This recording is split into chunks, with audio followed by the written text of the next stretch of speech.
Prince Harry's court defeat was supposed to mark the collapse of his campaign against one of Britain's most powerful newspaper publishers. 97 claims had been rejected. A reported £50 million legal storm was moving closer. His response to the judgment had triggered another wave of criticism. And for several dramatic hours, it appeared that Harry had returned to Britain only to suffer one of the most damaging weeks of his public life. But then, something happened behind the gates of Highgrove that completely changed the direction of the story. Prince Harry did not meet King Charles alone. Meghan came with him. Archie and Lilibet came too. Queen Camilla was present. And for the first time since 2022, the king was able to see Harry's children in person.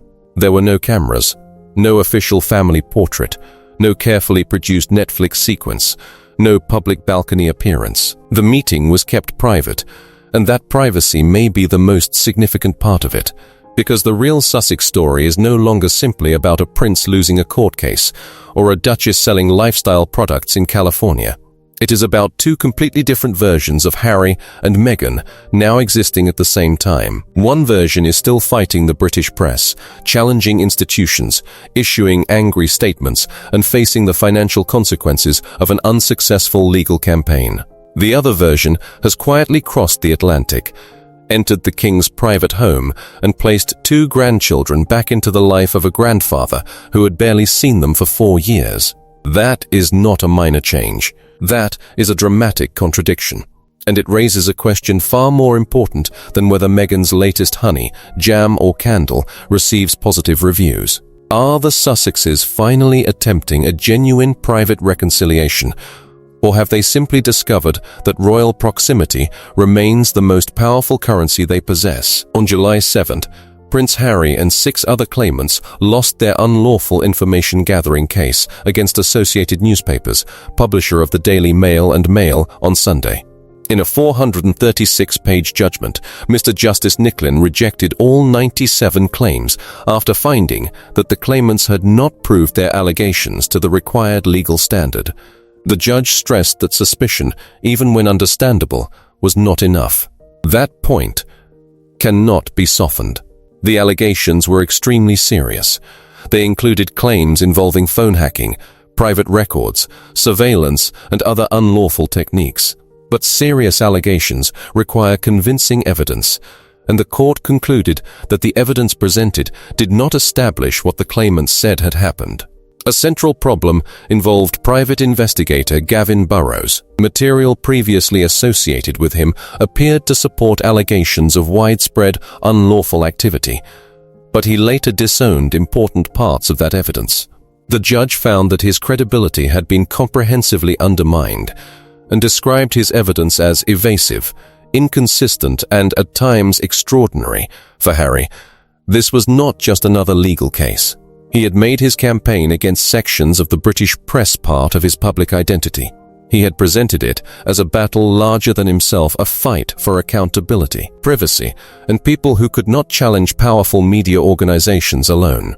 And Harry had previously achieved genuine legal successes. Mirror Group newspapers was found to have unlawfully gathered information about him in some instances, and he later reached a settlement with News Group newspapers. Those results gave Harry a reason to believe that persistence could produce accountability. But the case against Associated Newspapers ended differently. It did not produce a partial victory. It did not establish one symbolic act of unlawful behavior while rejecting the rest. Every claim failed. Associated Newspapers described the ruling as an overwhelming victory. Harry and Baroness Doreen Lawrence responded by calling the outcome a complete and obvious whitewash. Harry retains the option of seeking permission to appeal, but a further hearing is expected to deal with the enormous question of costs, and that is where the reported £50 million figure enters the story. This number must be handled carefully. It is not a confirmed order requiring Prince Harry personally to pay £50 million. It is a reported estimate of the overall costs generated by both sides during the litigation. The claimants reportedly obtained insurance that may cover some of their exposure, while the publisher is expected to seek a substantial recovery at a costs hearing beginning on July 29. The exact personal liability facing Harry has therefore not been settled, but the danger is real. Associated Newspapers won the case comprehensively. Its lawyers are now preparing to argue over how much money should be recovered and on what basis. A more severe costs order could increase the amount the claimants must cover beyond the protection offered by ordinary budgeting or insurance. That means Harry left the main trial without vindication, without damages, and without certainty over the final bill. But while the legal consequences were still unfolding, Meghan's public world appeared to be operating according to an entirely different emotional rhythm. As ever continued presenting an image built around softness, hospitality, fruit spreads, honey, teas, candles, wine, and carefully designed domestic rituals. Its official store remains active and currently lists numerous products for sale, including spreads, honey, teas, gift sets, and candles. There is no verified financial information proving that the business has died or collapsed. That distinction matters because critics have repeatedly tried to announce the death of Meghan's brand based on individual photographs, product availability, promotional choices, or online ridicule. But mockery is not an audited financial statement. A disliked photograph does not prove business failure. An available product does not automatically prove weak demand, and a sold-out product does not automatically prove lasting profitability. Without independently confirmed revenue, costs, and sales figures, anyone declaring as ever either a historic triumph or a complete commercial disaster is moving beyond the evidence. What can be confirmed is that Netflix ended its direct partnership with As Ever and that the brand is now expected to operate independently. That creates a genuine test for Meghan. Netflix helped provide production strength, marketing visibility, and a global platform. Without that corporate support, the brand must prove it can continue attracting buyers on its own. But just as critics were presenting Meghan's lifestyle project as finished, another development complicated that narrative. With Love, Meghan received a Daytime Emmy nomination in the Outstanding Lifestyle Program category. The nomination does not prove that every criticism of the series was unfair. It does not guarantee that Meghan will win, and it does not reveal whether the series or the brand can produce sustainable long-term revenue. But it does make one conclusion impossible to defend with confidence. Meghan's lifestyle venture has not simply disappeared from cultural relevance. That makes the timing remarkable. Harry suffered an overwhelming legal defeat in London. Meghan's television project received an industry nomination in America. Their lifestyle brand continued trading independently, and only days after the court judgment, the couple and their children privately entered Highgrove to meet the King and Queen. 4 stories, 4 different directions, one family standing in the middle of all of them. This is why the phrase royal currency keeps returning to the conversation. Royal currency is not simply money, it is proximity. It is symbolism. It is the difference between a lifestyle entrepreneur selling a jar of spread and the Duchess of Sussex selling that same jar. It is the difference between an ordinary family visiting a grandfather and the King of the United Kingdom privately meeting 2 grandchildren who carry royal titles. It is the continuing power of Diana's memory. It is Highgrove, Buckingham Palace, the Spencer family, royal titles, family history, and access to a story that millions of people still want to understand. Harry and Meghan stepped away from working royal life, but stepping away from official duties never removed their identities. Harry remains the king's son. Meghan remains the Duchess of Sussex. Their children remain in the line of succession. And every movement toward or away from the royal family becomes international news. That does not prove that the Highgrove reunion was a commercial calculation. There is no reliable evidence establishing that Meghan attended the meeting to rescue her brand, obtain publicity, or create future content. The strongest verified reporting describes it as a private family encounter. King Charles and Queen Camilla met Harry, Meghan, Archie and Lilibet at Highgrove, with no public photographs released. That privacy changes the interpretation. Had cameras been invited, the reunion would immediately have looked like a public relations production. Had footage appeared in a documentary, critics would have accused the Sussexes of monetizing royal reconciliation. Had Meghan promoted a product beside a royal residence, the commercial calculation would have been obvious. None of that happened. For now, the absence of public material supports a simpler possibility. A father met his son. A grandfather met his grandchildren. A family that has spent years speaking through lawyers, interviews, documentaries, and anonymous sources briefly occupied the same private space without explaining itself to the world. And that may be the first genuinely hopeful development in the Sussex story for a very long time. But it also creates an enormous test.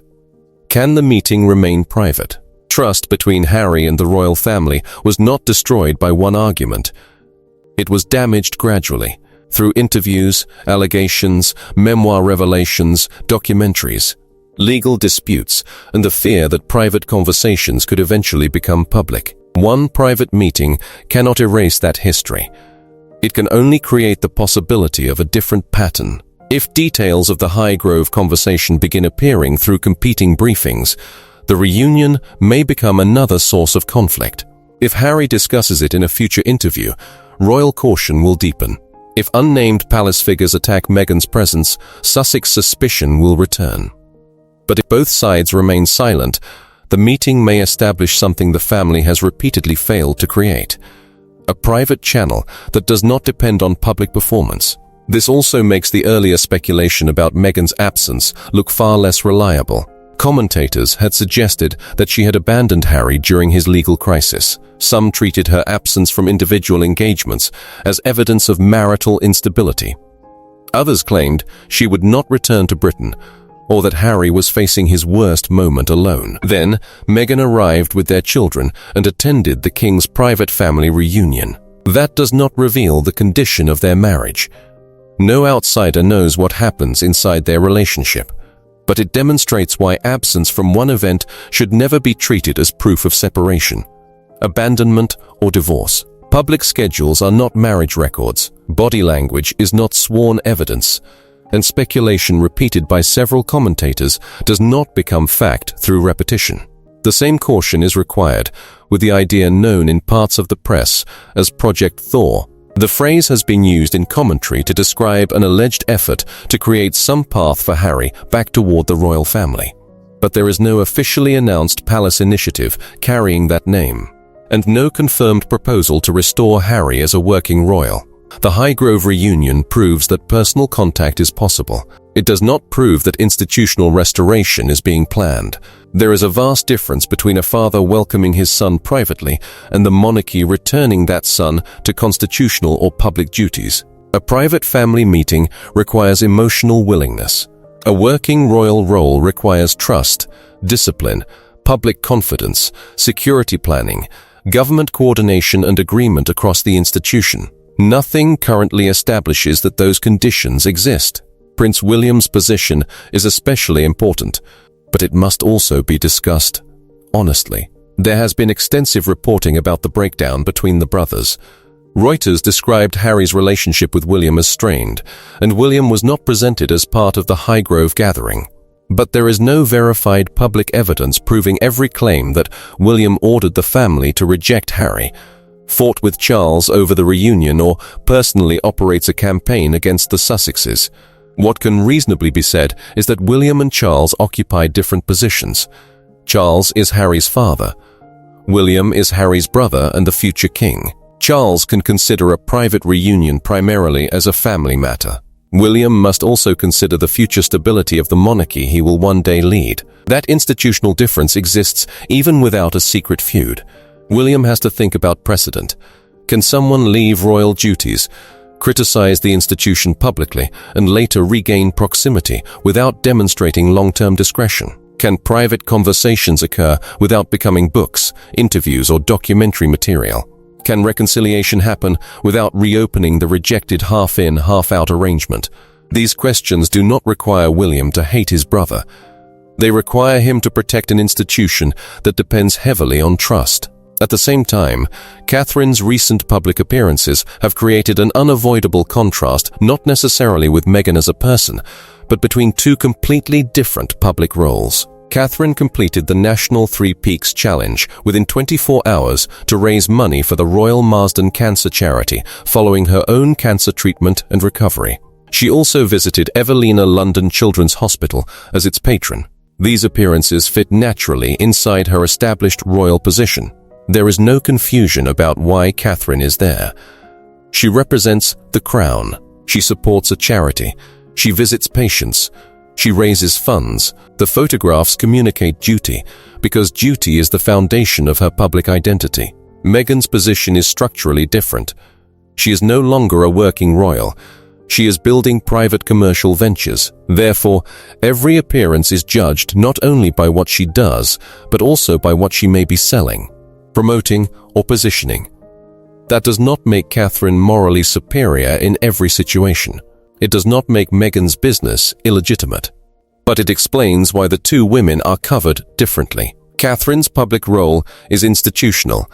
Meghan's public role is commercial, charitable, personal, and royal adjacent at the same time.